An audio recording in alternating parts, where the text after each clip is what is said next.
નમસ્કાર દોસ્તો, રાજકોટની જે પાયલ મેટર્નિટી ગાયનેક હોસ્પિટલની અંદરથી જે મહિલા દર્દીઓના ઇન્જેક્શન આપ્યા દરમિયાન અને ગાયનેક અને સગર્ભા દર્દીઓની તપાસ દરમિયાનના અમુક ફૂટેજ કે જેના સીસીટીવી ફૂટેજના અંદર હોસ્પિટલની સુરક્ષા અને ગોપનીયતા માટે હોય તે યુટ્યુબ અને ટેલિગ્રામના માધ્યમથી સર્વને વાયરલ થયા. તેના માટેના સોશિયલ મીડિયાની અંદર ખૂબ મોટા પ્રમાણમાં સમાચાર આવ્યા. આપણે સૌએ જોયા, આપણે સૌએ તે હોસ્પિટલના સંચાલકોનો જવાબ સાંભળ્યો, આપણે સૌએ વિવિધ પ્રકારના જે મીડિયાકર્મી છે તેમનું એક અભૂતપૂર્વ અને જાગૃતતાવાળું કામ ગણાય કે આવા એક ખોટી ચેનલો બનાવીને અભદ્ર અને અશ્લીલ પ્રકારના એક મહિલા દર્દીઓના પોતાના તકલીફ ગાયનેક દરમિયાન બતાવવા જાય અને તે પણ ઇન્જેક્શન કે જે કોઈ વસ્તુ લે તેના વિડીયો વાયરલ થાય. આ સમગ્ર વાત એ સોશિયલ મીડિયા અને ન્યૂઝના કાર્યકર્તા, ન્યૂઝના રિપોર્ટરો મિત્રો દ્વારા બહાર આવી. તો સૌથી પ્રથમ તો મારે એ વાત કરવી છે કે આ મુદ્દો એક સાયબર ક્રાઇમ અને આઈટી એક્ટ અંતર્ગતનો એક ગુનો લાગે, કારણ કે જ્યારે આપણે એ વસ્તુ સાંભળીએ કે હોસ્પિટલના સંચાલકોએ એવું કીધું કે આ ચેનલ અથવા આ અમારા સીસીટીવી કેમેરાની એક ચેનલ હેક થઈ છે અને જેના અઠવાડિયા પહેલાં પાસવર્ડ પણ ચેન્જ થયા છે અને અમારા કંટ્રોલમાં નથી. ત્યારે મને એક વિચાર આવે એક જાગૃત નાગરિક તરીકે અને યુપીએસસીના અભ્યર્થી તરીકે કે તમારી કોઈ ઇલેક્ટ્રોનિક પ્રસાધન, ઇલેક્ટ્રોનિક વસ્તુ અથવા યુટ્યુબ, ઈમેલ, વોટ્સએપ કોઈ પણ વસ્તુ હેક થઈ હોય, હેક થઈ ગયાના અઠવાડિયા પછી જ્યારે તેના તમામ પ્રકારના ફૂટેજ અને તમામ પ્રકારની એ માહિતી કે જે માહિતી તમારા મહિલા દર્દીઓના એક ગોપનીય અને અતિ પ્રાઇવેસીવાળી વસ્તુ હોય એને વાયરલ થાય, ત્યારબાદ તમે એવું કહો કે અમારી ચેનલ કે અમારી યુટ્યુબ કે કોઈ પણ વસ્તુ કે અમારી સીસીટીવીના ફૂટેજની આખી લિંક એ વાયરલ થઈ છે, એ હેક થઈ છે, તો અતિશયોક્તિ લાગે.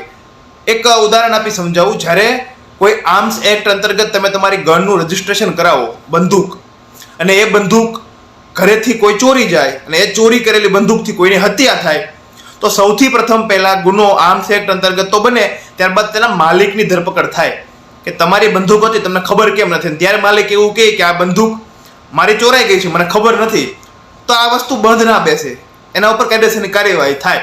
તો મારે એ જ વસ્તુ પૂછવું છે, ખરેખર આ લોકોના સીસીટીવી જો હેક થયા હોય તો સાયબર ક્રાઇમ અંતર્ગત અને આઈટી એક્ટ અંતર્ગત સેક્શન 66 ના અંતર્ગત ગુનો હોવો જોઈએ.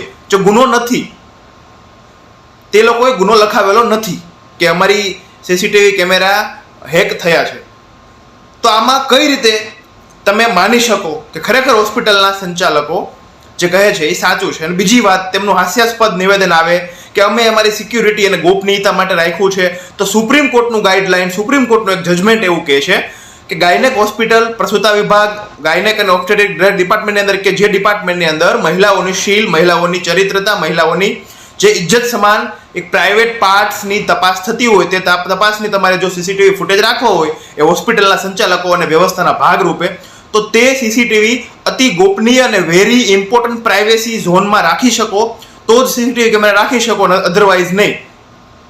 એટલે ફુલ્લી કન્સેન્ટ સુપ્રીમ કોર્ટ એવું કહે છે કે કોઈ દર્દીઓના અતિ પ્રાઇવેસી અને તેની ઇજ્જત સમાન તેમના પ્રાઇવેસી જો તમે પ્રાઇવેટ તમારા ઝોનમાં ન રાખી શકો, તમે ન સાચવી શકો, તો તમે સીસીટીવી રાખવાનો કોઈ અધિકાર નથી.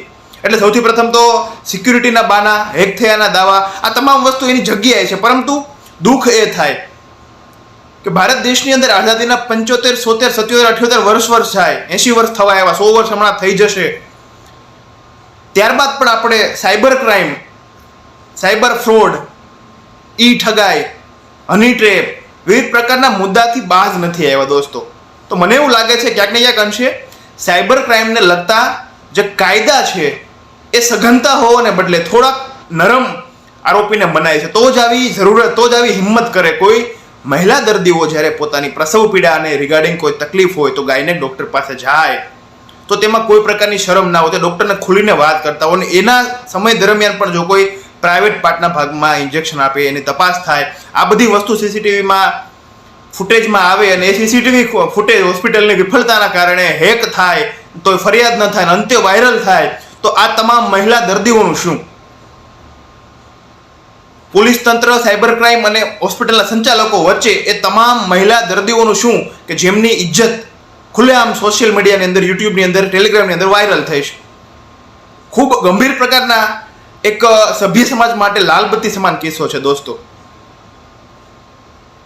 અને ખરેખર સાયબર ક્રાઇમ, હની ટ્રેપ, ઈ ઠગાઈ આ તમામની અંદર જે આરોપી હોય છે ને ટેન્ડન્સી સૌથી પ્રથમ તો સ્ટાર્ટિંગમાં નાની એમથી હોય કે 500,000 રૂપિયા શરૂ થાય. આ હિંમત એટલી વધે કે તેની ધરપકડ સાયબર ક્રાઇમ અંતર્ગત થાય અને પાછું છૂટી જાય એટલે એને એક પ્રકારે એક સેફ્ટી ઝોન ફીલ થાય કે શું થશે મારો બહુ તો આટલામાં પટી જશે, એટલે તે લોકો જુરત વધારતા જાય. આપણે ઘણી આસપાસની ઘટના સાંભળીએ છીએ કે નિર્દોષ માણસો હની ટ્રેપમાં, નિર્દોષ માણસો સાયબર ઠગાઈમાં, સાયબર અરેસ્ટ, કેટલી બધી એવી વસ્તુઓ આવે છે જે ખરેખર વર્ચ્યુઅલી હોતી જ નથી, તે કોઈ ઓથેન્ટિક હોતી નથી, છતાં આપણે આસપાસના ઘણા બધા મિત્રો આનો ભોગ બન્યા છે અને અંતે તોય પોલીસ ફરિયાદ નથી આપતા. દોસ્તો, આપણી જ સૌની કોઈની એક બેદરકારી કે આપણે એ શિકાર થયા હોય અને આપણે ફરિયાદ ન આપીએ તો એ ગુનેગારો વધુને વધુ પ્રમાણમાં મોટા બને છે અને ત્યારબાદ આવડા જે પાયલ મેટર્નિટી હોસ્પિટલનો કાંડ થયો અને તેના કદાચ હેક કરીને જો મહિલાઓના આબરૂ, મહિલાઓની ઇજ્જત જે વાયરલ કરવામાં આવી, આવડા મોટા ગુના સુધી પહોંચી શકે છે. દોસ્તો, એનું પ્રત્યક્ષ ઉદાહરણ રાજકોટની એ હોસ્પિટલ છે. માટે આપણે સૌને એક થઈને જાગૃત બનવું પડશે. જો હોસ્પિટલે જઈએ છીએ તો આપણે આપણી સુનિશ્ચિતતા પૂછીએ ડોક્ટરને કે ખરેખર તમારા સીસીટીવી હેક થયા હોય તો એની ફરિયાદ આપો. સૌથી પહેલા તો હેક થયા છે કે નહીં એ પૂછો. બીજી વાત કે કોઈ પણ સાથે આવો સાયબર ઠગાઈ, cyber crime, cyber arrest, honey trap જેવી કોઈ પણ વસ્તુ થઈ હોય તો પોલીસ તંત્ર પાસે સાયબર ક્રાઇમ અંતર્ગત, આઈટી એક્ટ અંતર્ગત 66D સેક્શન અંતર્ગત એક ગુનો બને છે. એક ગુનો નોંધાવો, એક ફરિયાદ આપી દો તો જેના કારણે જે આરોપી છે એ તમને હેરાન કરીને તમને પણ ન્યાય મળશે અને બીજાને આ રીતે હેરાન નહીં કરે. અને કાયદામાં પણ એક પ્રકારની વિશેષ પ્રકારની એવી જોગવાઈ હોવી જોઈએ, એક આકરી જોગવાઈ કે આવા ગુનેગારોને મિનિમમ 7, 8 કે 10 વર્ષ સુધીની સજાનું પ્રાવધાન થાય ને 1.5-2 લાખનું કમ્પન્સેશન આપવામાં આવે નાની એમથી ચોરી માટે. અને મોટી આવી જો ઇજ્જત કોઈ સાથે ખેલવાડ કર્યો હોય, વાયરલ કર્યો હોય, બ્લેકમેલ કર્યો હોય, એવાને 10-10, 20-20 લાખ રૂપિયાનું એક પ્રકારનું પેનલ્ટી મારો ને તો આ લોકોની હિંમત, જરૂરત ઘટે. બાકી ગુનેગારોની ટેન્ડન્સી વધુ ને વધુ પ્રમાણમાં ડેવલપ થઈ જાય છે. દોસ્તો, ખરેખર સાયબર ક્રાઇમના અંતર્ગત અને સોશિયલ મીડિયાના એવા ઘણા બધા ઠગાઈ, ઈ ઠગાઈ, હની ટ્રેપ આ તમામ વસ્તુમાં ફક્ત ને ફક્ત મોબાઈલ ઉપર કોલર ટ્યુન ચલાવીને આપણે સામાજિક ન્યાય અને સામાજિક સુરક્ષા નહીં આપી શકીએ. દોસ્તો, એના માટે આપણે પાયાના મેદાન બનીને ગ્રાઉન્ડ લેવલ ઉપર આપણે જે તે નાગરિકોને જાગૃત બનવું પડશે. દોસ્તો, આપણી આસપાસના ઘણા બધા મિત્રો સાથે આવું થાય તો ખરેખર જાગૃત બનો અને પોલીસ ફરિયાદ આપી દો તો જ આ ગુનેગારોની ટેન્ડન્સી પોલીસ કર્મી અને સાયબર ક્રાઇમના વિભાગના મિત્રો રોકી શકશે. દોસ્તો, ખાસ કરીને જનજાગૃતિ અને સામાજિક ન્યાય અને સુરક્ષાના મુદ્દા સાથે આ વિડીયો સૌને આપું છું. આપ સૌ પણ જાગૃત બનજો, એવી જ મારી પ્રાથમિક ઉદ્દેશ્ય છે. આપણા સૌના મિત્રો સુધી પણ પહોંચાડજો. જય હિન્દ, જય ભારત. સંવિધાન સર્વોપરી. કાયદો સૌ માટે સમાન છે અને રહેવાનો આપણે પણ એ સમજીએ અને આપણે પણ બીજાને સમજાવીએ. આભાર.